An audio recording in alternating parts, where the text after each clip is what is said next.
It was 1842, in the summer of the year.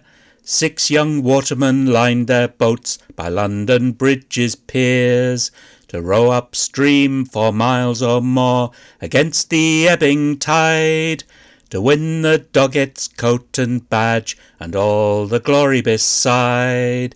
Row on, Liddy, row on for victory. Row for the Doggett's coat and badge to wear as your livery. James Liddy was a fine young man, he came from Wandsworth town, newly served his apprenticeship to ply his trade all round. Now Meerkif was the favourite, they said he could not lose, but Liddy laughed and swore he'd win, and he'd never wet his shoes. Row on, Liddy, row on for victory. Row for the Doggett's coat and badge to wear as your livery. At 3 o'clock at the tide's full flood, they lined up at the start, and the crowds that cheered for Meerkif did not dampen Liddy's heart.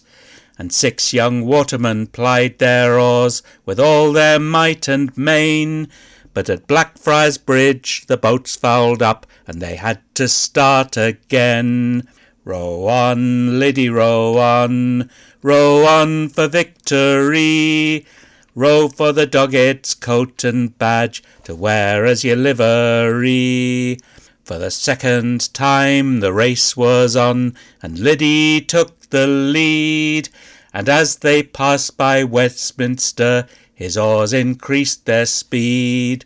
But as they came up to Chelsea with the finishing line in sight, Meerkif put on a burst of pace, determined to give a fight. Row on, Liddy, row on for victory. Row for the Doggett's coat and badge to wear as your livery. Those heroes fought on the final stretch, they rowed with all their strength, but when they passed the sign of the Swan, it was Liddy by 2 lengths. So here's to the Doggett's coat and badge, and all watermen the same, for James Liddy was the victor there, for glory and for fame.